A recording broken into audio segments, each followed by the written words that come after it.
I've been wanting to do this franchise for quite a long time. I would show my Xenogears PS1 disc case, but I can't seem to find it. Might have lost it in a move. The Xeno series is a game franchise originally created by Tetsuya Takahashi and Kaori Tanaka, the latter also known under the pen name Soraya Saga. They are a married couple of creators who started out at Squaresoft, working as scriptwriters and designers on Square's earlier Final Fantasy games, before eventually leaving to create their own game development studio, Monolith Soft, with other disillusioned Square employees and the assistance of Namco executive Masaya Nakamura. And Monolith Soft has some impressive games to its name, first repaying Nakamura's help by publishing games with Namco Bandai for several years, before eventually coming to be a secondary and assistant developer for Nintendo titles, especially in the Nintendo Switch era. And it's actually because of this that Monolith Soft's own works, and the Xeno series in specific, has received more and more attention. Suffice it to say, they are for the most part a developer worth supporting as they strive to create a positive work environment without development crunch or overtime mandates, and actually do pay their workers to work overtime when they need to, which a lot of Japanese companies do not. Thus, while the Xeno series is called a collective franchise, well, much like Final Fantasy, there is no true unified continuity between the varied sects of it, in part because Square still owns the rights to the first game of it, not Monolith Soft. Thus, the sequel games are all considered spiritual successors/reboots, and not necessarily direct continuations outside of the title stories they are grouped into, with the only true deliberate connections between the lot just a repetition of story themes and motifs between the three primary sects. The PS1 game Xenogears, that Square owns, the Xenosaga series released on the PlayStation 2 where Monolith Soft took over, that is in part a complete conceptual reboot of what Xenogears began, and the Nintendo platform exclusive Xenoblade Chronicles games that are a bit more removed from what Xenogears and Xenosaga did, while still continuing the examination of similar concepts. Admittedly, there is some crossover between the latter ones. All of the numbered Xenoblade games are confirmed to be canon to one another, and one specific artifact is seen or referenced in nearly all games to date, but the importance is more placed in carrying on with the thematic investigation of Western philosophical and psychological concepts, and how they affect the setting showcased. In particular, their exploration of Gnosticism, a Christianity-rooted doctrine revolving around how the world was created or ruled by some form of lesser divinity or powerful entity that viewed itself as a god, with messengers from a higher power than them sent or acting to subvert their reign and free humanity from cycles of subjugation even they may be unaware of, with the standard expected motive of such in these stories being that such a higher power that is intervening can be confused with something just more technologically advanced than what the gathered cast are used to, which said casts lack context too. Meaning, yes, this is another Japanese story about how being slave to religion or religious doctrine causes acts of true malicious evil, and we eventually have to work our way up to killing a false god or those with a god complex, just without the bullshit that obfuscates that being the end goal. Believe it or not, being overt about that used to be considered edgy and dark to the point that Xenogears translator, Richard Honeywood, was concerned that Christian evangelical religious nutjobs might take offense to the game's longer narrative to that effect, which explains some of the translation changes that had to be actively worked out and consulted with the pair, though freer reins and localization ended up affecting later games of the franchise. There were a lot of unnecessary localization changes in the Xenoblade games. I don't know why they happened. To be honest, I should not have put this off as long as I have due to my curiosity about their franchise as a whole. I first got introduced to their works when I was in high school and a friend brought over their copy of Xenosaga 1 for the day. I was engaged, but I was not able to get my own copy at the time. It was only when I was putting together a list of RPGs that I wanted to eventually spotlight when I started doing the reviewer thing that I managed to track down the games for later use. Yeah, it's actually been on my list to talk about this series since I started the show, and it's been a Patreon goalpost almost as long. Had I gotten more Patreon supporters than my show has seen, I would have begun doing so far sooner. How many of you even pay attention that I have a Patreon page? We could really use the support. However, many of the things I want to do in the future actually require me to talk about the Xeno series beforehand, and thus, here we are. It is also why Xenogears, and Xenogears alone, is getting around my I'm not doing games from Square Enix anymore, as it's technically not their game. Xenogears, believe it or not, started out as a proposal for Final Fantasy VII. Yes, seriously, Takahashi and Tanaka originally submitted a rough draft of their story plans of it to their bosses at Square, with full intent to try and serialize the narrative of the next several games if approved, only for the draft to be rejected because the upper echelons consider the story too dark for a fantasy game, due to the same reasons that Richard Honeywood would later cite. The story's overt incorporation of Jungian psychology, Freudian approaches of self, religious symbolism, and Western sci-fi references that go a bit... well, we'll get to that.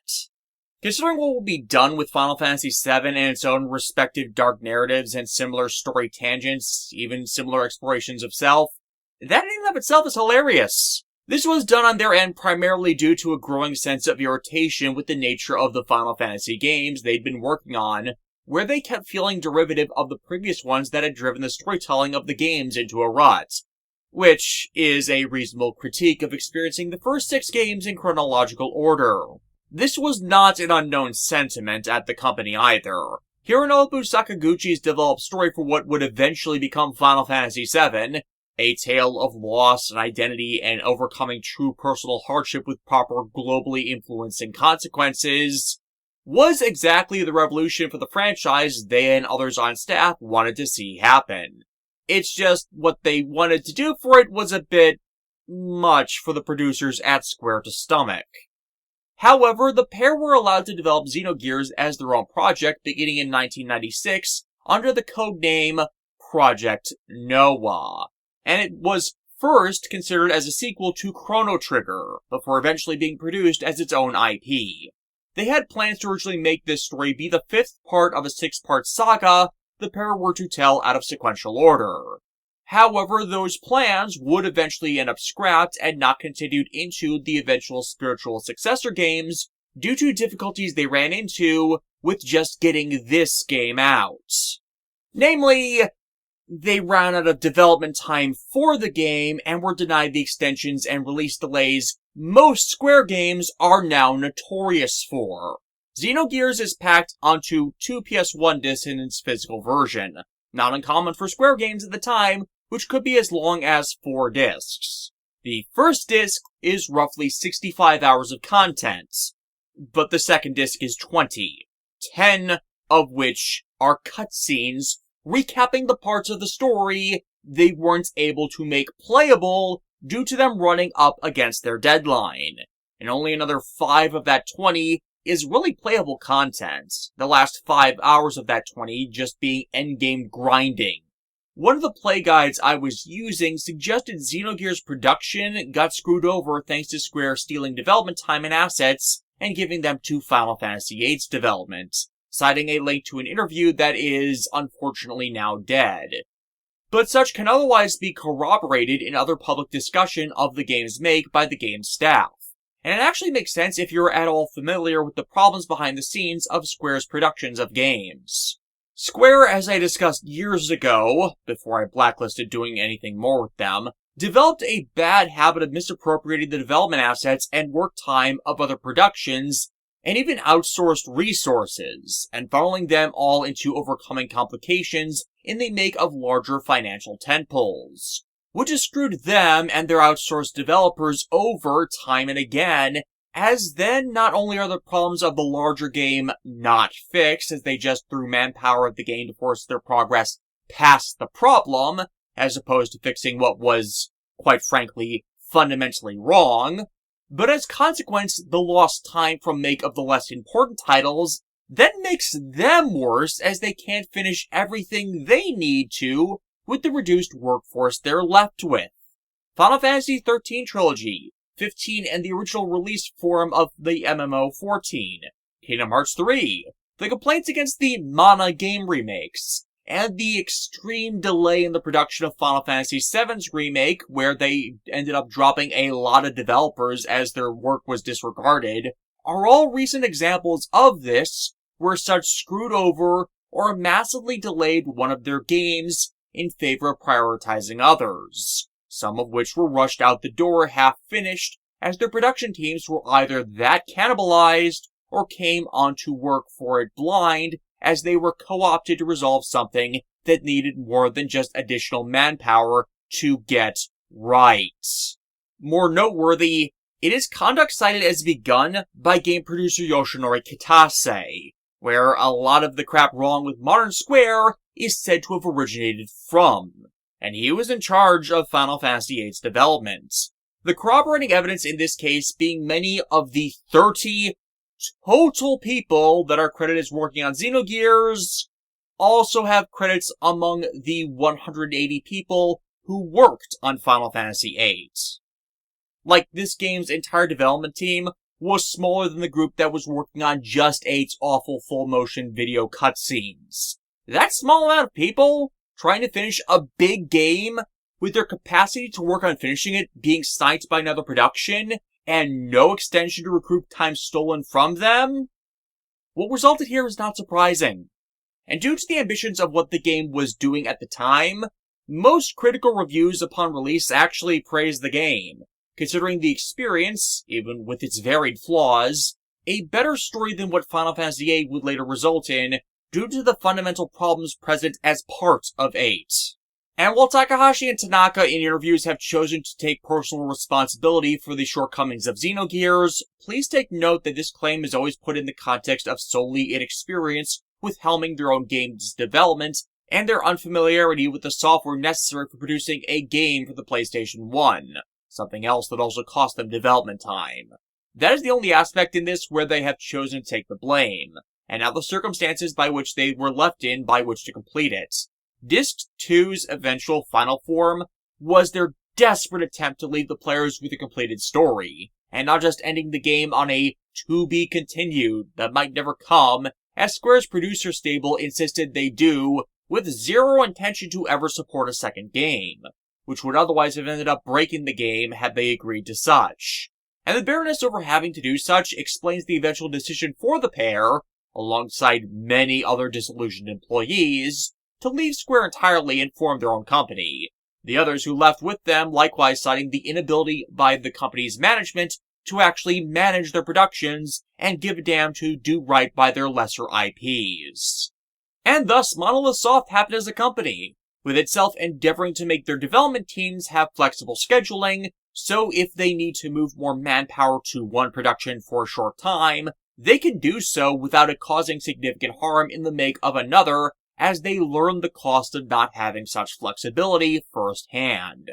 As Nintendo staff members Satoru Iwata and Shigeru Miyamoto have said time and again about game development, a delayed game can eventually be made good, but a bad game that is rushed to release is bad forever.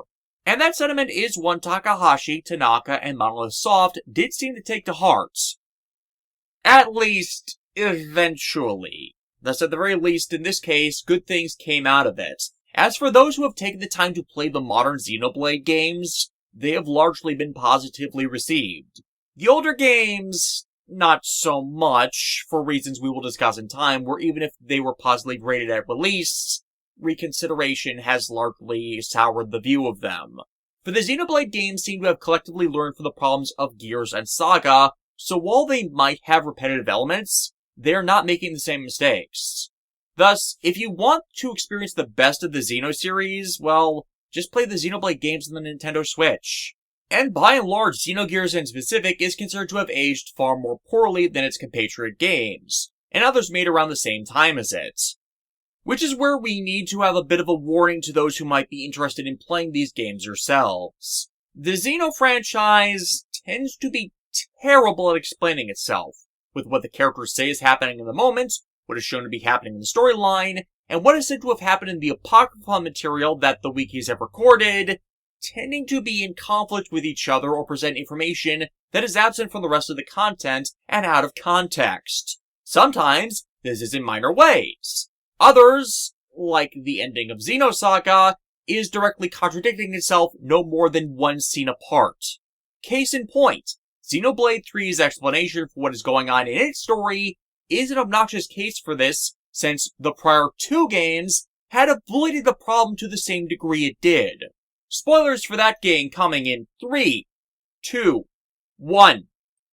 In the distant past, what was once a single world was cleft in twain. Plus and minus, on the surface they were identical. However, the worlds yearned for each other. Against the solitude of existence, they strove to reunite. And no, I will not provide the context that actually explains what that was all about, as that's what the game's story should have been doing in that scene for those not previously aware. Every single Xeno game is like this to some extent. Every single one. Xenoblade 2 of the lot of them suffering from this the least. They unnecessarily complicate a simple-to-explain event with their excessive use of purple prose. That as a consequence causes something that should be providing a simple answer to instead generate a whole bunch of new questions due to how the prose makes unclear the details they were supposed to clarify. And in turn, Xenogears' expression of that is the game is very wordy, using far more text and dialogue than the game needs to in order to deliver information that much simpler words could have conveyed better. And as a consequence, this makes the player suffer information overload where they cannot determine what details were important out of everything shoved at them, as the absolute walls of text it provides often obfuscates what their intent and importance was. I see no reason for answers to be couched in riddles. I answer as simply as your level of understanding makes possible. And please don't misconstrue any of that to mean, oh, you're just incapable of paying attention, as that's not the issue. The plot of Xenogears and the other games are straightforward and very easy to understand, for the most part, as is its use of religious and philosophical themes. Primarily because the reality of its use of Gnostic symbology is that it's in a similar way that Evangelion uses Christian iconography, as a gimmick that might inform some aspects of the story, but is in no way central to understanding it, and focusing on that gimmick makes one miss what the story is actually doing. But in truth, its story is doing what others have done regarding reincarnated legacy, religious manipulation, bastardization of science, corrupted knowledge, and a journey to kill a false god common not to just JRPGs, but a whole host of Japanese media and tales far beyond it who have done their own takes on such subject matter for literal decades. And the amount of series that have done such in my lifetime are so high in number, you can make a drinking game out of them, most of which presenting those takes on that kill god narrative far more directly. Thus, Xenogears' story elements are normally things that are in my wheelhouse, and it's not at all complicated for me to understand. Hell, I was working on a psychology minor before I dropped out of college. I'm familiar with what it's trying to pull off, and other series that have done the same. Much of what Xenogears presents in its story has ended up as heavily tread ground, so I follow the storyline just fine. Hell, I know some of them so well, I can actually point out translation errors Richard Honeywood made in relation of those concepts where he likely wasn't aware of such, and I don't fault him for them, especially with the sheer amount of text he was dealing with that did not need to be there. So, no, it's not too complex or cerebral. The story's problem solely lies with the way it has been written, and thus is presented, that has overcomplicated itself and consequently padded that story by means of extending the dialogue and events out to an excessive degree. And that superfluous text drains your attention, so one isn't conscious of what information given is essential to the story going on, and thus it's much easier than other games of its time to miss important details, because the characters just spend minutes upon minutes upon minutes talking about entirely superfluous things, which distracts you away from critical, need-to-know information. As in all that wasted time, they were saying basically nothing. An example of what I'm talking about. Whenever you talk to anyone in a town, you expect to have some kind of interaction with them. That is not the problem. Those NPCs are there to give context and environmental flavor to a town. The problem is, whenever you do, they end up having walls and walls of text that is completely unnecessary, even to, say, giving the character you're talking to an actual character, or answering the questions you wanted to give them. So there are times you're not even sure in those information dumps they're actually telling you something important. This isn't just town NPCs, but quest NPCs or task NPCs and special service NPCs. I want to start a match in the arena? Oh god, I have to go through multiple conversation blurbs just to get to do one. Hell, I often spent more time talking to the attendant to get to a given arena match than I spent fighting the actual arena match. They keep droning on and on about things that matter neither to them or their role in the story, or even in relation to or details about the place, or repeating dialogue in conversations we were already presented. And with no way to escape that superfluous text wall is what I'm talking about when describing the game as wordy. I hated getting into conversations with NPCs as consequence, and outright stopped any interaction with them past a certain point in the game because I was getting so sick of getting nothing of value out of their conversations.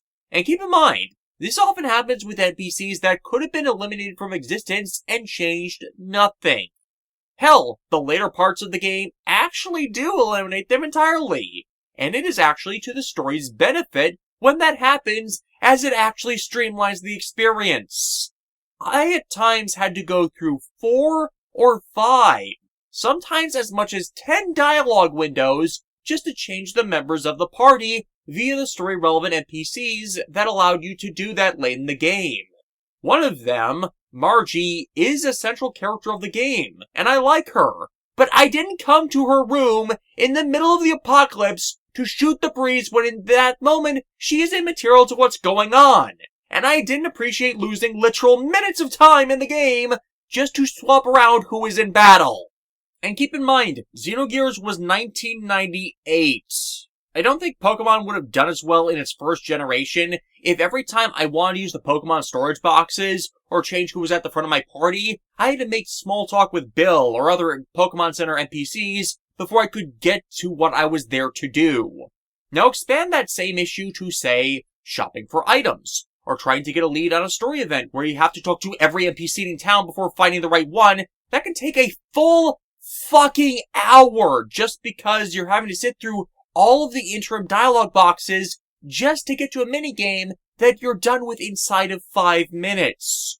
Or in actual major narrative cutscenes where you have all that superfluous fluff that doesn't advance the story, expand on the setting, or do anything for the characters and their relationships, where you're just bombarded with text and small talk conversations that do nothing for what's going on over and over and over again to the point your eyes glaze over because none of that text is relevant to anything.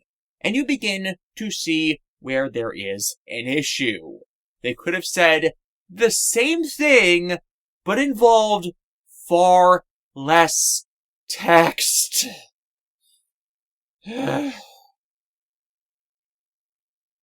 It's like, whenever my mom and I would go to a family reunion and we'd need to leave, she'd take the time to say goodbye personally to every relative she could.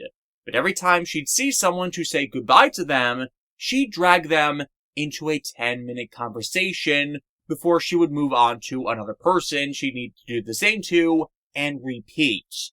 So when we'd need to leave in, say, 10 minutes to actually get back home in a decent time, which was usually a 6-hour drive, she'd take 6 hours to say goodbye to everyone, and we'd end up getting home at 3 in the goddamn morning. And she'd always blame me for it because I didn't get her to leave early enough. Even though at the same time she was saying her goodbyes, I'd be tugging at her shirt sleeve, reminding her we needed to go, and to keep her farewell short.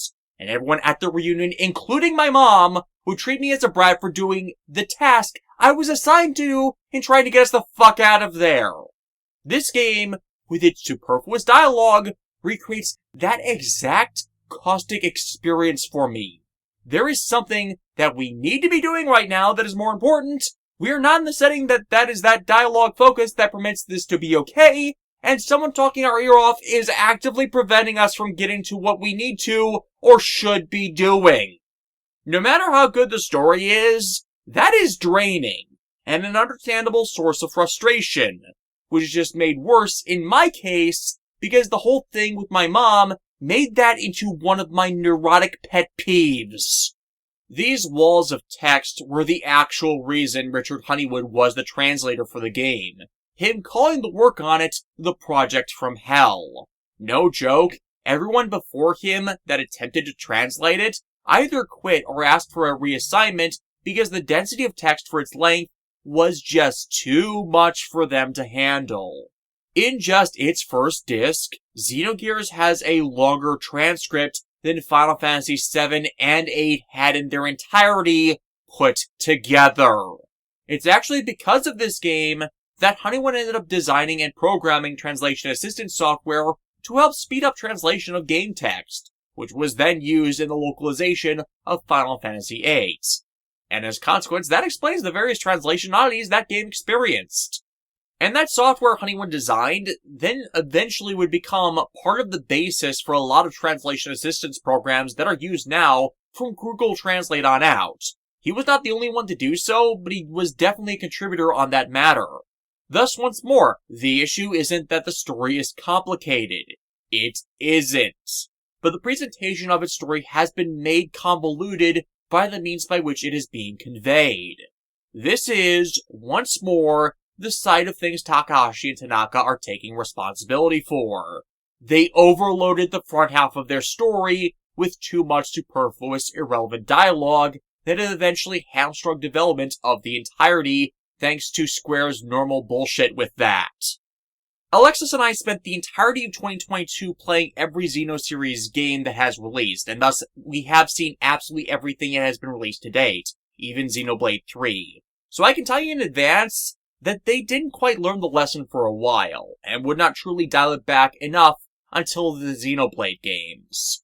The Xeno Saga games, while they cut down on the amount of dialogue they have immensely to combat this issue, also cut out most of the dialogue that actually explains what the hell is going on, so the games end up feeling like, well, J.J. Abrams mystery boxes. Not helped by who was writing Xenosaga changing hands after the first game's development, which resulted in significant characterization and storyline changes. So it's possible why it feels like those mystery boxes happened is because of the writer change. I'll explore this more when I get to it, but there are several scenes in Xenosaga 2 and 3 where two characters are talking to each other, and yet appear to be having a conversation with a completely different person. But as before, this acted as a learning experience for them, and their later games paced things better, cut down on unnecessary dialogue, and phrased things in a more concise manner, while still keeping a focus on character interplay and development, which made them much more well-received. The best suggestion I can make about playing or experiencing these games is, well, take your time and try not to blitz through them in a marathon. It will hinder more than help digesting what is being presented. It doesn't completely help, but disengaging can help digest some of what is being done. Anyways, we open in the far future, on the colony ship Eldridge, where a hostile AI named Deus quickly takes over the ship and slaughters not just the crew, but its passengers.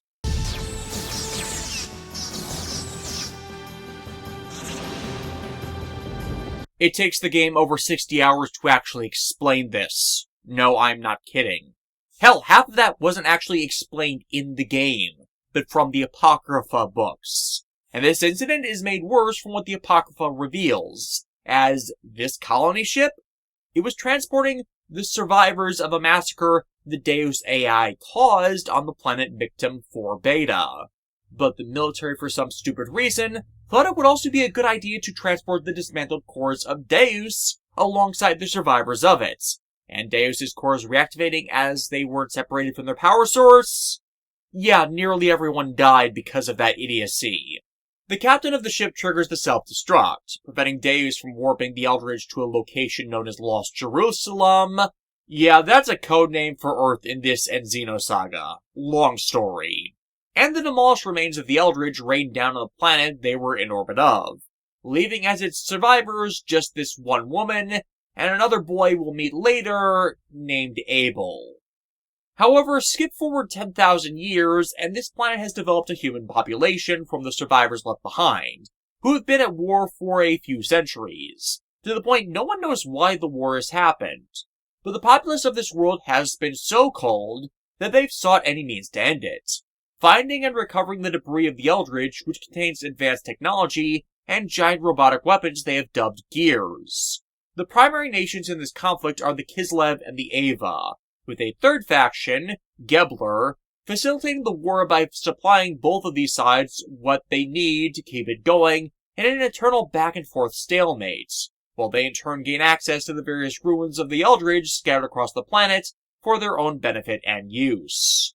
If any of that sounds familiar to Xenoblade players, well, again, the series is constantly repeating itself, recycling the same ideas in new and different ways, and thus why it's actually hard to recommend the older games, as the Xenoblade games have frankly redone the material better.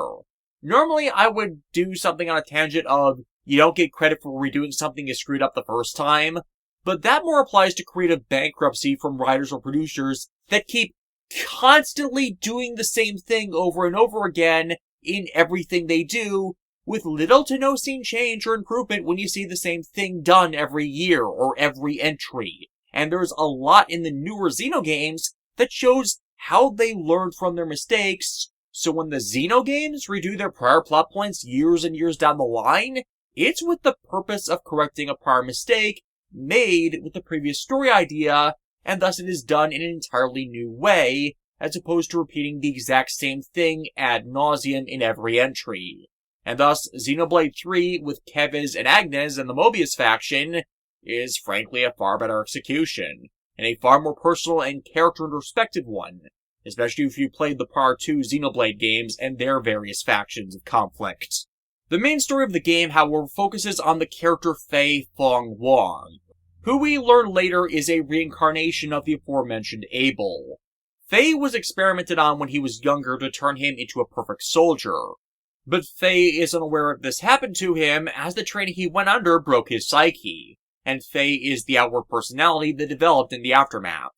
Having been left in the village he lives in by a cloaked man, he is watched over by the town's doctor, Satan Uzuki, to keep him away from those who did such to him, while Satan himself hides many secrets connected to Fei's forgotten past, as Satan is himself a citizen of Gebler's home nation of Solaris, who has a vested intent in keeping him from awakening the killing machine's split personality his masters had created, and resolving the crisis of his psyche. Again, spoiling later information to keep this simple. Hell, I'm not exactly being the most overt about some of this as I'm trying to keep a few spoilers hidden. Fei himself expresses this madness through art, a skill he gained from one of his previous incarnations he's in part tapped into. A lot of Fei's insights coming from said cycle of reincarnation his trauma has unlocked passive access to, as what was done to him broke his mind until the Fei incarnation we see came to be the front face of them all. So Fei discovering who he himself is ends up being a large thrust of the story, and sadly that being one of the storylines most significantly hindered by the back half of the game being mostly recap cutscenes. Still, his life here seems pretty idyllic. He's got friends, he's a mentor to the village's youth, and he's a helpful hand around town. And 2 of his closest friends are about to be married. Life is good! Then, everything changed when the Fire Nation attacked. I'm not kidding on that. The entire village is sent up in flames by the assault of a group of gear pilots from the Kislev and Gebler factions who attack and start slaughtering the people there. And it's only due to an entirely different gear appearing, Fei's Weltall, and I will be mispronouncing that throughout these reviews, that Fei is able to fight back against them, though not without seeing a ghost of his prior persona that hides behind his current one, smiling back from a hallucination in the cockpit. This is where we're introduced to the interesting, but at times also frustrating combat system of the Xeno series, which loves 2 things over all others: attack chain combos and summoning giant robots. In Xenogears, for ground battles, you can chain together different inputs of the X, triangle, and square commands to do damage. And after you do certain button inputs enough times, you can achieve death blow combos for even more damage. Each button input uses up attack points, or AP, which can be charged up by not using all AP you get in a turn.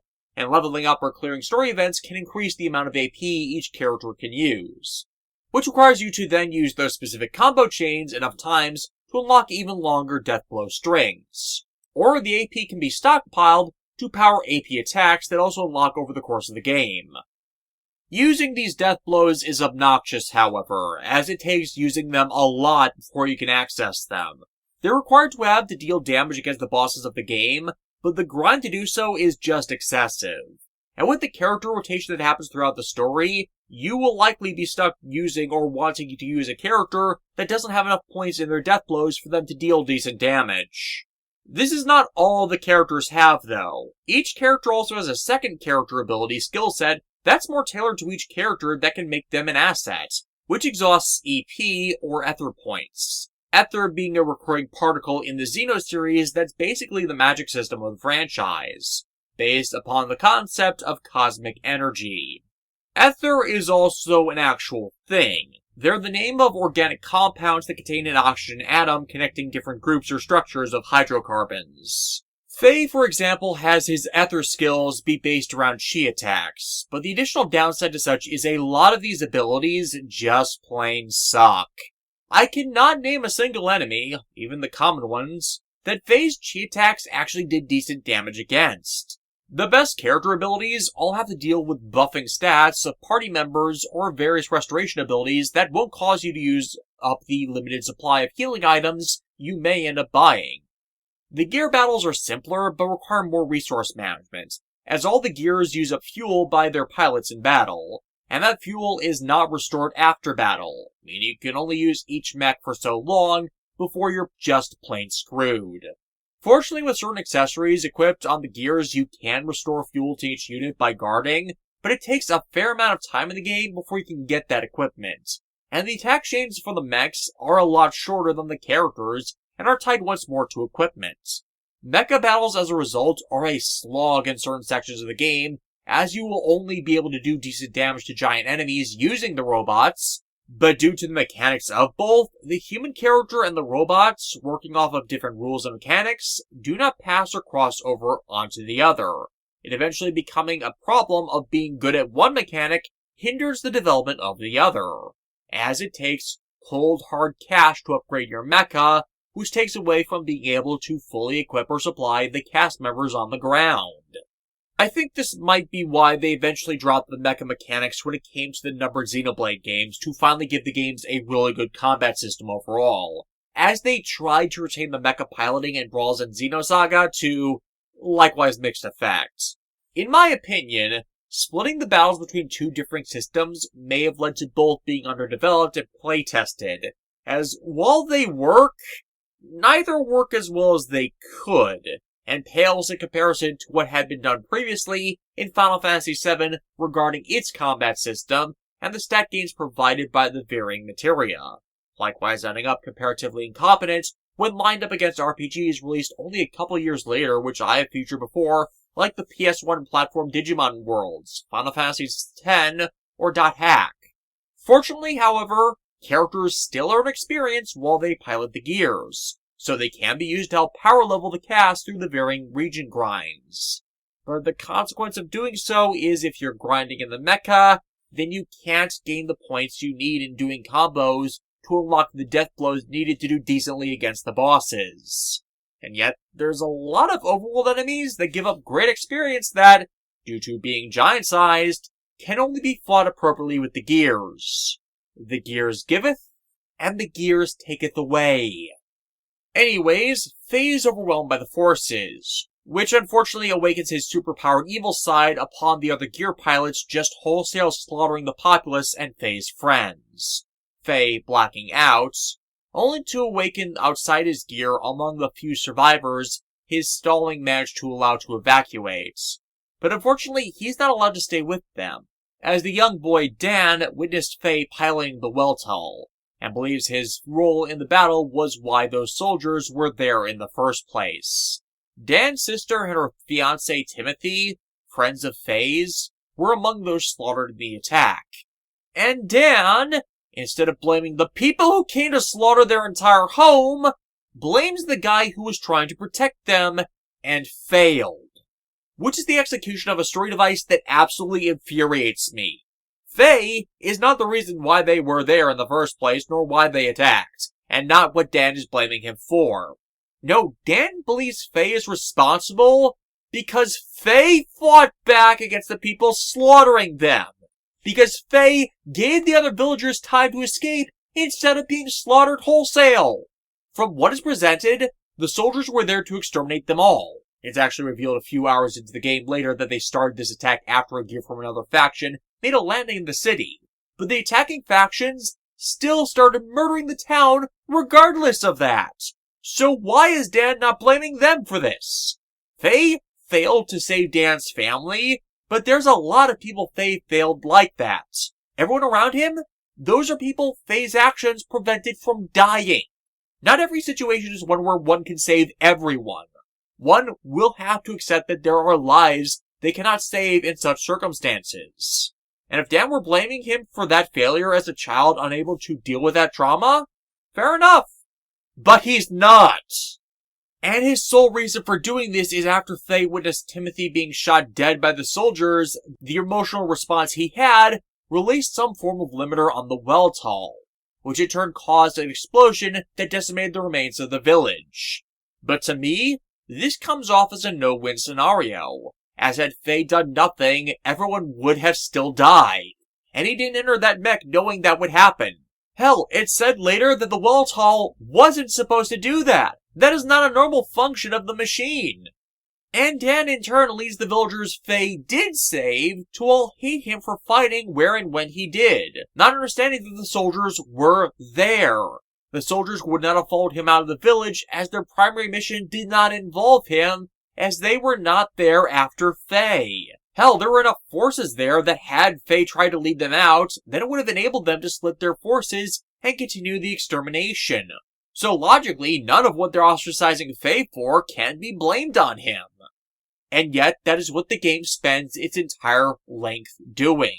Blaming Faye for every single action he takes, regardless of the fact that he had no other plausible options from the information available. Trying to say him fighting those that were slaughtering others to stop them was a bad thing, when the instigators of it were everyone else but him.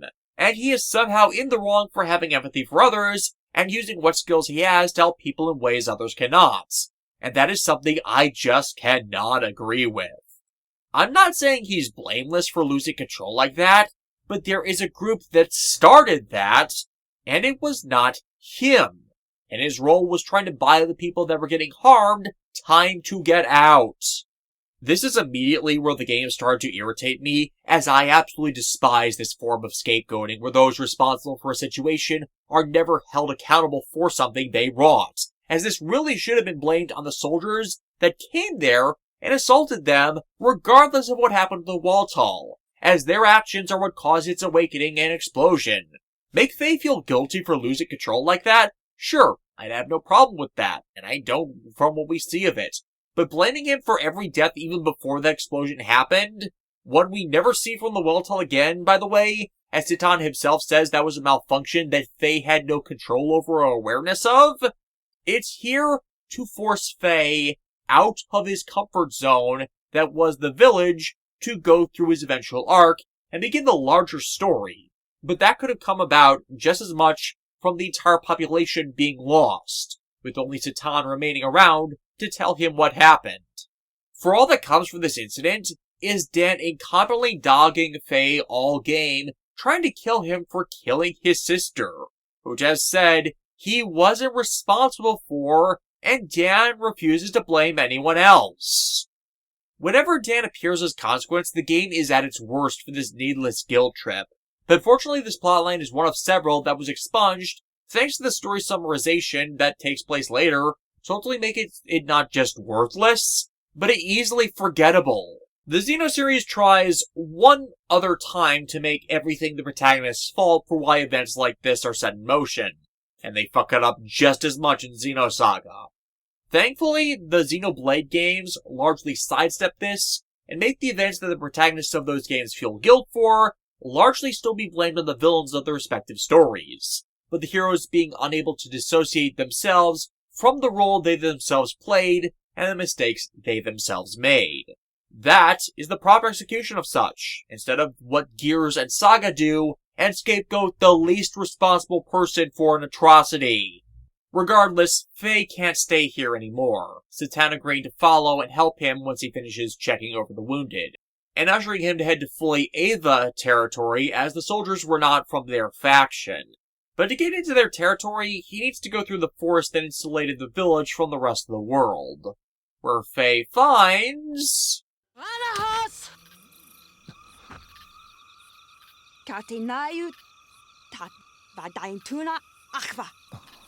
Faye, meet your destined love interest. In more ways than one. This is Elly Van Houten, no relation to Milhouse. She is from the country of Solaris, which we'll get to later. But the short version of her situation is her culture is highly draconian and caste-based, brainwashing basically everyone into mindless servitude. Thus why she initially refers to Faye as a lamb, which is the same phrase used to describe all surface dwellers. And unfortunately she's trapped on the ground instead of home thanks to a prior incident, before getting lost in the forest. Her confrontation with Faye is to try and find a way out, during which she's ambushed by monsters, leaving Faye to care for her and for them to subsequently bond. Or rather, re-bond. This consequently causing Faye to dream of a past life, where he also meets a different incarnation of Elly. Oh yeah, Elly is also riding a cycle of reincarnation alongside Faye, and throughout time they keep meeting each other again, and again, and again. It's kinda sweet, but it takes a long time for context to that to be made clear. The interim flashback scenes ending up a bit obnoxious as they end up being non-sequiturs that don't bear context to that's what they are. And in this incarnation, they do not get off on the right foot. For that previous attack on Faye's village, yeah, she was part of it. And part of why it happened when her own gear took damage and she had to sit down in the village, which started the faction she was fighting to begin their massacre. And yet, she too blames Faye for her role in it for, and I quote, fighting back against the people slaughtering them, as if it were her people's divine right to kill those on the ground, with no thought put into the lives being taken, as it is their mandate that they should all die. Yeah, I'm not kidding on that. Not just does Faye's love interest through numerous reincarnations hold him responsible for the incident her emergency landing set off, but the Solaris society she's from have no issue with taking the lives of humans that are not part of their system. As to them, they're not human, they're lambs. Lambs that should be led to their slaughter. The only reason Faye isn't dead upon their meeting is because of that timely monster attack, making her reconsider being out here alone. While this does eventually lead her to breaking the socio-cultural programming she's been indoctrinated with, well, there's a lot of parts of this game where, when things were in context, I could just not help but throw up a certain finger at the screen. Once more, I don't like it when characters are scapegoated for things they are not responsible for. I like to hold accountable the people who actually are the reason why things go bad. Granted, some of that, we quickly learn, isn't just her indoctrination, but part of her prior training went sideways when a prior incident caused her to slaughter her fellow trainees in a break from sanity. So her condemning words to Faye can be seen as the self-recrimination she's been forced to tell herself. But it doesn't exactly leave the character in a positive position with me for quite some time. Regardless, they end up agreeing to travel together, at least until they can figure out how to get out of the forest. Elly, fortunately, is the team's black mage, and if you know what elemental weakness the monsters you face have, she can be a massive damage dealer for the party at any point in the game. But the downside to that is the game doesn't give you much of a clue to what each monster might be weak to. So unless you're taking advantage of a guide, it's going to be a bit of guesswork and memory management to remind yourself at any given point. Though the frustrating thing about this is anytime you really need her to be around to do supercritical elemental damage, the game does not allow you to have Elly as a member in the party.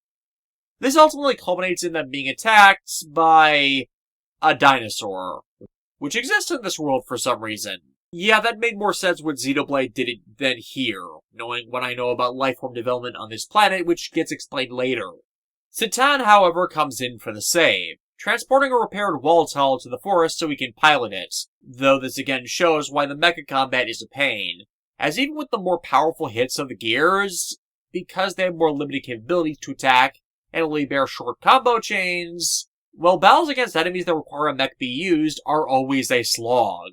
Despite how the machine saved them, though, Faye can't help but complain about it being here, due to how dangerous the gear is. It may have saved them, but with how destructive it is, he doesn't believe he can trust it. But Citan cuts to the heart of the matter, and Faye just not trusting himself, or what he can do with power. And in quite a different game, and frankly one that is a much better mecha game than this is, use power for the right things. At least for the things that you believe in.